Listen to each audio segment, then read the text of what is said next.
India teaches you, you just got to be open to learn. So I want to tell you about a traffic jam that became probably the highlight of the trip.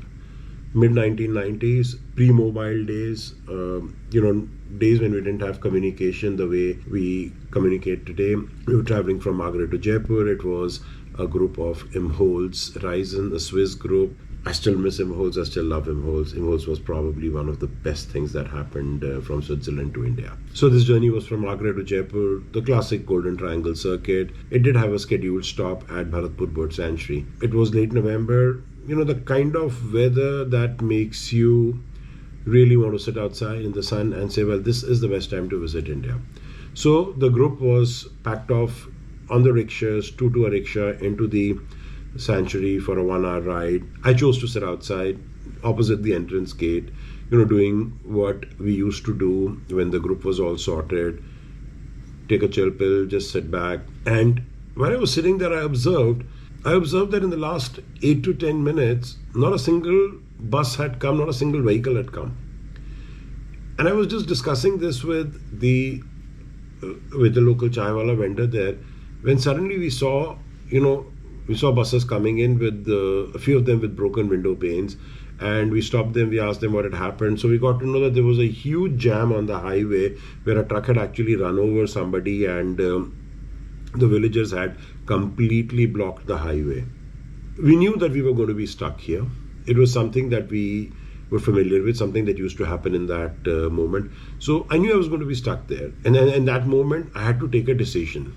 I mean, I could not get on a radio or on a phone and tell Delhi what was happening, because there was no other option. I mean, where I was opposite Bharatpur Bird Sanctuary, and for those of you who remember those days, you know that it was just a small road with a tea stall up on the opposite side, and that was it. So I had only one choice. I could do something to make the group comfortable and see what could be done. Because there was no way I was going to risk taking the bus on the highway and crossing this area till I heard better news. So I did what I thought was the best idea at that point of time. The stall I was sitting in, I asked that gentleman, how many omelettes can you make? So he counted and he said he had about 100 eggs, so he could make 50 omelettes, and he had enough bread for those 50 omelettes. So I told him a simple thing. I made a deal with him. I said, I'll buy all your omelettes. You can't sell it to anybody now. So I have the first right on all the omelettes and on all the chai that you can make here, and irrespective whether we consume it or not, I'll pay you. He was happy. The group came out. We got everybody together. We had sort of by then already organized a couple of charpoys and a couple of stools. So I told everybody that, look, this is what has happened. We're going to stay here for the time being. But I do understand that we had a lunch booked, which we're probably not going to make it on time. So here, what we have done is we've actually organized an omelette with the bread and chai. That's what is available to us, and that's what we are going to do. So anybody who's hungry, or all those who want, just need to walk up to this guy and he'll make an omelette for you. Now that we were seated there, a lot more locals started coming. Until I was there all alone, it was normal because it was just an Indian sitting there. But now you suddenly had 30 foreigners who were seated there. So this became an event. This became something unusual. So kids suddenly from the nearby villages or village started coming in. It kind of became a free-for-all where everybody was trying to talk to everybody. My group was taking pictures.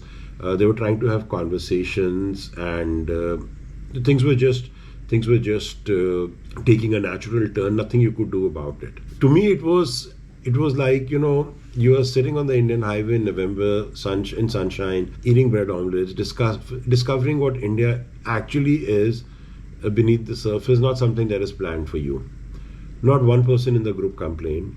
And when finally we did get the news that the road had opened up and things had settled down, and we got back into the bus and drove on, there was this lady in the group who walked up to me and she said, Vishal, I think this could easily be the highlight of this entire trip.